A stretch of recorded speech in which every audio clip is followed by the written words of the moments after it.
It's often said it takes years of hard work to become an overnight success, but this doesn't mean you can't achieve a lot while you're still young. No, there are plenty of examples of youthful success stories out there across each industry, and of course, the world of wrestling is no different. How has it shown itself there? Well, mostly through people winning titles at a young age. But what are the biggest examples of this? Well, that's exactly what we're going to be looking at today. And where better to start than with one of the most memorable times someone at an early age won some gold, and that's Paige. Yes, given she's been around for so long at this point, it's hard to believe Saraya Bevis is still just 31 years old. But that doesn't mean she isn't someone with a wealth of experience, as with her family being knee-deep in the business over in the UK, she's technically been doing this since before she was born. How can that be possible?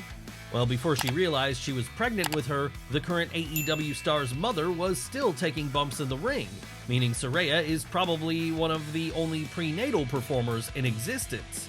Of course, what she would become more notable for, however, is her time in America, where after spending a period on the NXT roster between 2012 and 2014, helping to put women's wrestling back on the map in North America, she'd be called up to the main roster on the night after WrestleMania 30.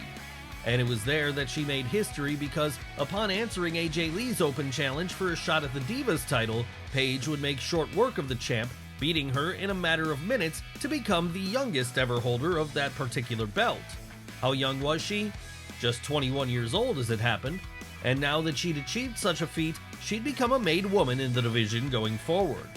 That's right, it was the kind of start to a career which secures someone's place in the spotlight forever, and has meant that, even today, the Norwich native remains one of the biggest stars in women's wrestling. Hell, the whole scene was even later immortalized in the movie about her life, Fighting with My Family, where she was played by Academy Award winner Florence Pugh. But what of the person who played AJ Lee in that scene? What became of her career after the fact? Well, while she'd end up having a great run in WWE herself as Zelina Vega, Rosita was already no stranger to success by then, as she had become a TNA Knockouts Tag Team Champion at just 20 years old. And that makes her one of the youngest females to ever hold a title in wrestling history, quite an achievement for someone who's spent much of her career as a manager. How did it all come about?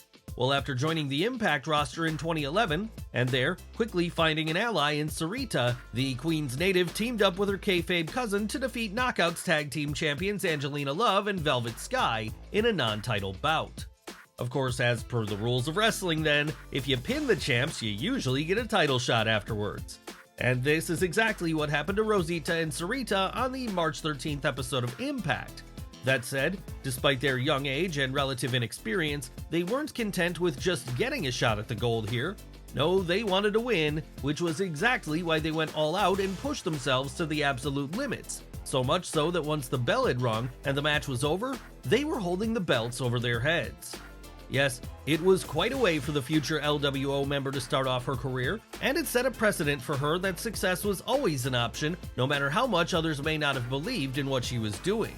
So maybe this is why she's found so much good fortune in WWE too then, as a one-time women's tag team champion and one-time Queen's Crown winner. And just to think, she's still only 32. But she's not the only Latino star to win the big one at a young age in wrestling. No, far from it, because years prior to Zelina Vega's debut, way back in 2000 in fact, Rios was becoming the youngest ever WWF light heavyweight champion at just 21 years old.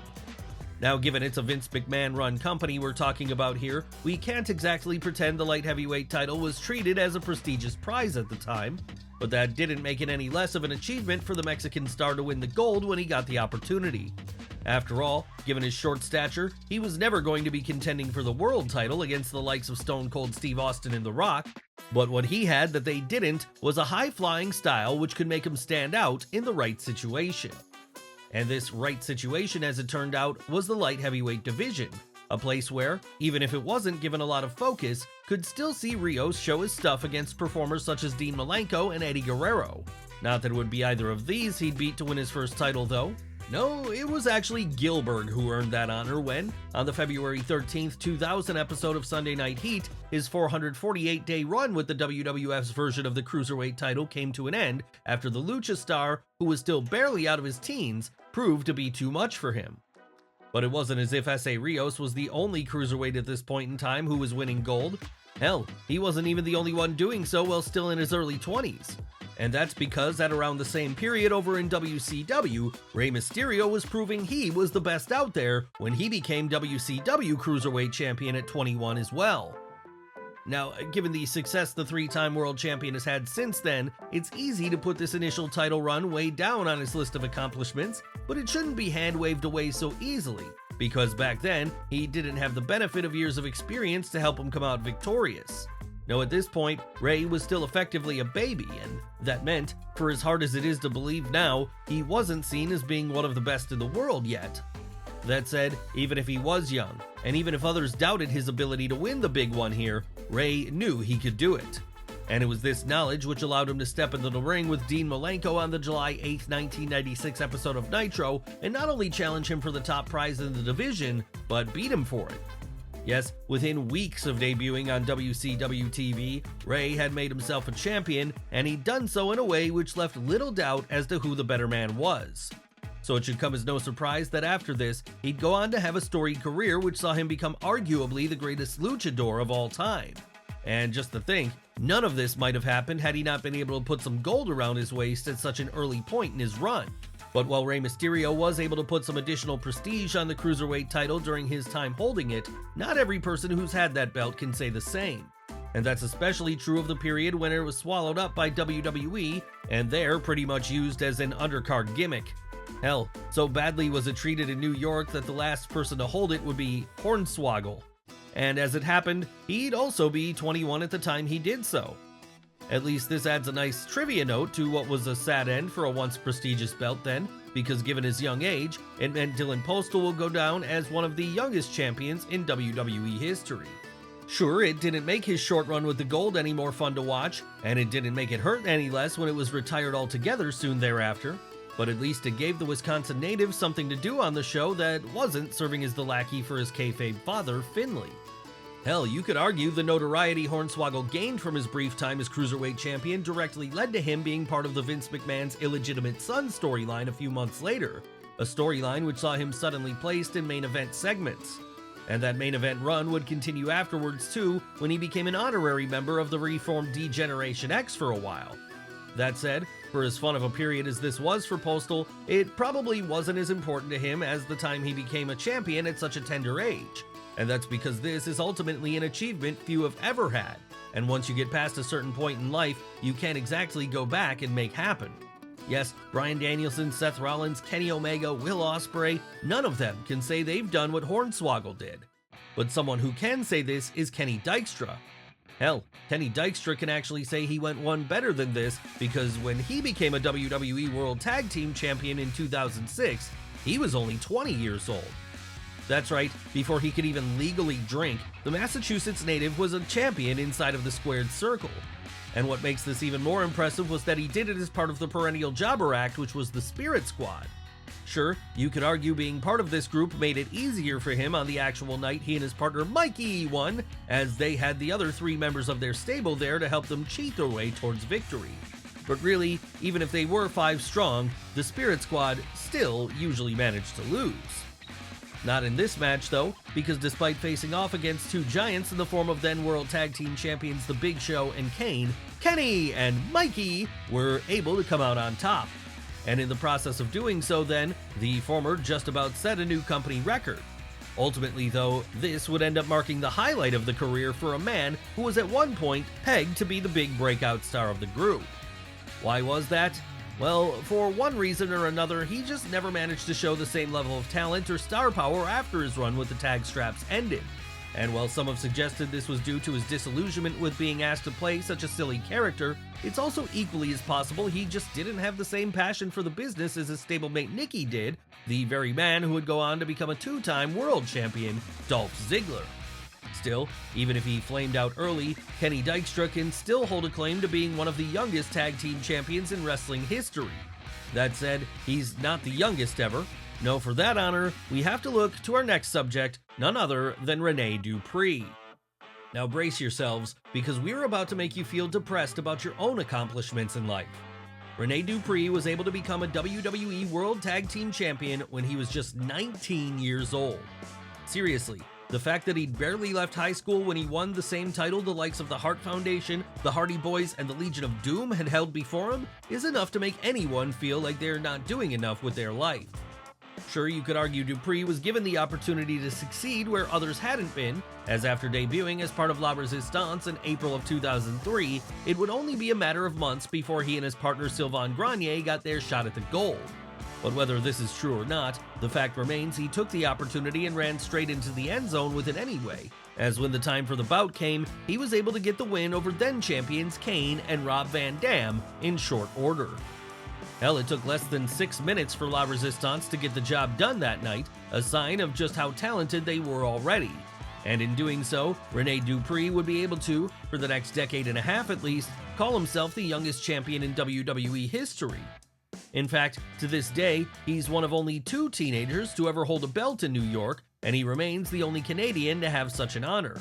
But while we'll get to the other person the former statement applies to in a moment, as well as the one who's even younger than that, first, we'd like to turn our attention back to the mid-90s, as it was then that a future Hall of Famer was making himself the, at the time, youngest tag team champion in WWF history at just 21 years old. Who are we talking about here? Why, the 1-2-3 Kid, of course. Now, we all know how great Shawn Waltman is.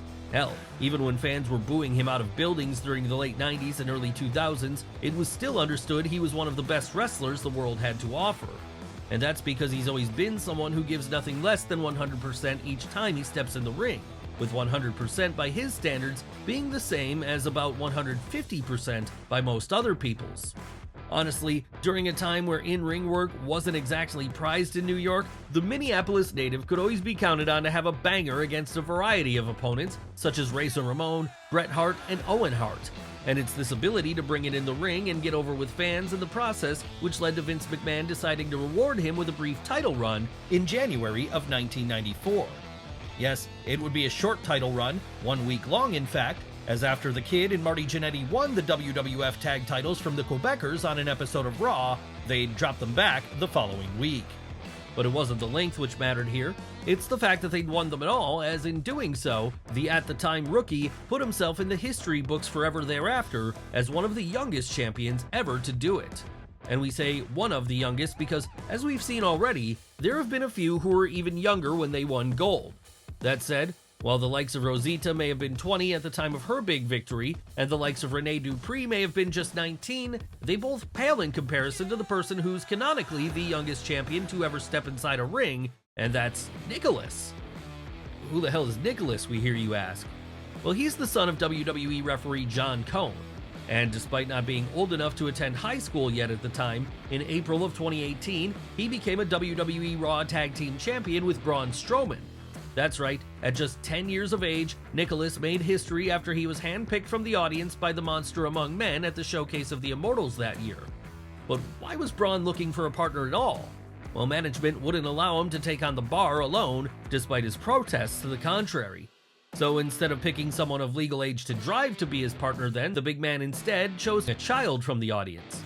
And wouldn't you know it, that child was none other than John Cone's son, Nicholas, with him from there entering the ring and standing in the corner watching as his teammates single-handedly demolished, then pinned the pairing of Cesaro and Sheamus. Of course, while this technically made the youngster a tag team champion, he wouldn't get to hold the belt for long, because the very next night on Raw, he'd be forced to announce he was vacating on account of the WWE road schedule conflicting with his homework. And that means he'll probably go down as the only champion in history who never even attempted to hit a move, let alone defend his title. No, really, you could argue he wasn't a real champion in the strictest sense of things. No, if we want the person many people argue is the real youngest champion in WWE history, we have to look to the UK, as it was there, in front of a crowd of 3,000 strong in the seaside town of Blackpool, that Tyler Bate made history by becoming the inaugural WWE United Kingdom champion in January of 2017. That said, just because he was 19 didn't mean he was inexperienced. No, there was a reason Triple H and William Regal chose to establish the new belt by putting it on the Dudley native. And that's because by this point, he'd already been traveling around Europe for the past 4 years honing his craft against some of the best the continent had to offer. Needless to say then, this made him a much more seasoned performer than many of his older peers back across the pond, even if he was half the age of some of them. Hell, you could even see it in the way he wrestled that night against Jordan Devlin, Wolfgang, and Pete Dunne. And because these skills were so evident to everyone in attendance, it meant that when he finally pinned the latter in the finals of the one-night tournament to take home the gold, they all cheered him on accordingly. Will his record as the youngest champion in New York ever be broken? Probably at some point, as WWE loves to do that from time to time, but as it stands right now, if we disregard the comedy spot of Nicholas at WrestleMania 34, it doesn't look like there's anyone waiting to take Bate's place anytime soon in the near future. Hell, we can't even think of anyone that young who's good enough to win a belt except for maybe Nick Wayne, and based on his contractual status, he's not going to be wrestling for Vince McMahon anytime soon. But then we should never say never, because no one expected the son of a WCW legend to make his way over to WWE after the invasion was finished either. Of course, he did though, and by the time David Flair arrived for his cameo appearance on Raw, he already had some leverage in the form of a brief United States title run he started back when he was still just 20. Sure, it wasn't exactly a memorable run, as nothing David Flair did was ever actually really that memorable. No, if we're comparing him to his sister Charlotte, then it's clear she's the one who inherited all the wrestling genes from their dad. That said, a lack of in-ring talent or general charisma didn't stop WCW from trying to push David anyway, and that's exactly what led to him winning the secondary title in May of 1999. Who did he beat for this title? Well, no one, as it happened. That's right, in the ultimate heel move designed to get maximum heat from fans who already hated him, the son of the Nature Boy was awarded the US strap without having to fight for it after Scott Steiner was stripped the week prior. And sure, it wasn't like David didn't have to defend this belt as the weeks went on, proving he at least had some modicum of aptitude for the ring, but given the initial win came in such a cheap way, it was obvious fans were going to resent him for it. That said, even if audiences hated him, it didn't change the fact he was now the holder of the prestigious belt. And with him barely being out of his teens at the time, it made him the youngest person to ever hold it. Of course, for someone working in ECW, winning the United States title wouldn't have been an option. No, if you were looking for the same level of success there, you would have had to won their equivalent, the television title. And as it happens, back in May of 1994, another 20-year-old was able to do just this. Who are we talking about this time? Who else but Mikey Whipwreck. That's right, he may never have gotten a run in WWE, so he might not be as commonly known to younger fans today. But back in the mid-90s, Whipwreck was pretty much the ultimate underdog for audiences watching the hardcore Philly promotion. And that's because with his diminutive size and baby face, it was impossible not to root for him whenever he went up against far bigger, stronger opponents as Steve Austin or the Sandman. Still, even if fans loved seeing him, they didn't necessarily expect him to win any gold, as people as small as he was generally didn't do so in the wrestling world at that point in time. And that's what made it such a moment of pure magic then, when on the May 17th, 1994 episode of ECW TV, he not only stepped into the ring with then TV champion Pitbull Gary Wolfe, but he actually beat him for the belt. Of course, it wasn't just the fact that the underdog had gotten his due here which made it all so special. No, it was because he had only just entered his 20s when he did so. Yes, no matter what happened afterwards, Mikey Whipwreck would always be able to call himself the youngest ECW World Television Champion ever, and that's no small feat.